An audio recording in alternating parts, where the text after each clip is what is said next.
అంతిమ దైవ గ్రంథం ఖుర్ఆన్. 9 అత్తౌబా పశ్చాత్తాపము. అఊజు బిల్లాహి మినష్ షైతానిర్ రజీమ్. ఆయత్ నంబర్ 94. يعتذرون إليكم إذا رجعتم إليهم قل لا تعتذروا لن نؤمن لكم قد نبأنا الله من أخباركم وسيرى الله عملكم ورسوله ثم تردون إلى عالم الغيب والشهادة فينبئكم بما كنتم تعملون. ఆయత్ నంబర్ 94.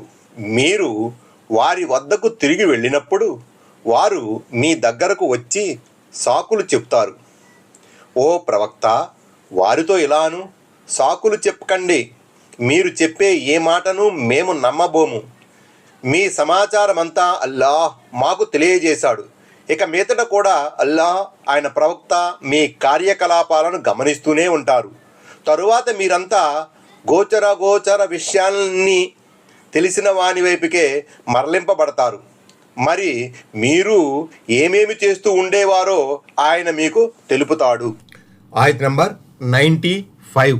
سيحلفون بالله لكم إذا انقلبتم إليهم لتعرضوا عنهم فأعرضوا عنهم إنهم رجس ومأواهم جهنم جزاء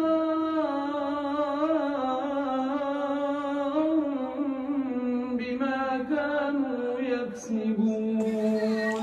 ఆయత్ నంబర్ 95. మీరు వారి వద్దకు తిరిగి వెళ్ళినప్పుడు మీరు వారిని వారి మానాన వదిలిపెడతారన్న ఉద్దేశంతో వారి మీ ముందు అల్లాహపై ప్రమాణాలు చేయడం మొదలెడతారు. కాబట్టి మీరు వాళ్లను వాళ్ళ మానాన వదిలిపెట్టండి. వాళ్ళు పరమ అశుద్ధులు. వారు సంపాదించుకున్న దానికి ప్రతిఫలంగా వారి నివాస స్థానం నరకమవుతుంది. ఆయత్ నంబర్ 96.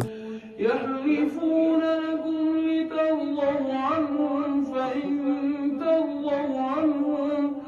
فإن الله لا يرضى عن القوم الفاسقين. ఆయత్ నంబర్ 96.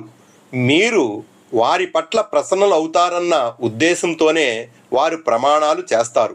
ఒకవేళ మీరు వారి పట్ల ప్రసన్నులైనా అల్లాహ్ మాత్రం ఆ అవిధేయుల పట్ల ప్రసన్నుడు అవడు. 135. తబూకు యుద్ధ సందర్భంగా కల్లబొల్లి కబుర్లు చెప్పి యుద్ధము నుంచి తప్పించుకున్న నయవంచకుల, కపటుల, మునాఫికుల ప్రస్తావన ఈ 94 నుండి 96 ఆయతులలో ఉంది. దైవ ప్రవక్త సల్లల్లాహు అలైహి వసల్లం ప్రవక్త ప్రియ సహచరులు క్షేమంగా మదీనాకు తిరిగి వచ్చేసరికి వారు బిక్క చచ్చిపోయారు. అందరి సమక్షంలోకి వచ్చి మరోసారి కుంటు సాకులు చెప్పడం మొదలెట్టారు. పదే దేవుని పేర ప్రమాణాలు చేయసాగారు. ఆ విధంగానైనా ముస్లింల విశ్వాసాన్ని చూరగొనాలన్నది వాళ్ళ తాపత్రయం. కానీ వాళ్ళ మనోభిరామం ఏమిటో అల్లాహ్ తన ప్రవక్తకు తెలియపరిచాడు. వాళ్ళ కల్లబొల్లి కబుర్లు నమ్మరాదని కూడా తాకీదు చేశాడు.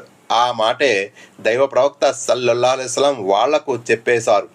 ఆయన సల్లల్లాహు అలైహి వసల్లం ఇలా అన్నారు: మేము మీ బూటకపు సంజాయిషిని ఎలా నమ్మేది? మీ మాటల్లో ఏ మేరకు వాస్తవం ఉందో సమీప భవిష్యత్తులో మరింత స్పష్టంగా తెలిసిపోతుంది. మీ కార్యకలాపాలను అల్లాహ్ బాగా కనిపెట్టుకుని ఉన్నాడు.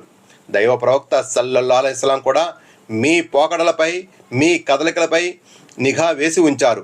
ఒకవేళ అప్పటికీ మీరు ముస్లింలను ఏమార్చగలిగినప్పటికీ ఆఖరికి మీరంతా మరలిపోవలసి ఉంది అల్లాహ్ వద్దకే కదా. మీ లోగుట్టు అంతా ఆయనకు క్షుణ్ణంగా తెలుసు. ఆయన్ని మీరు ఎట్టి పరిస్థితుల్లోనూ మోసపుచ్చలేరు.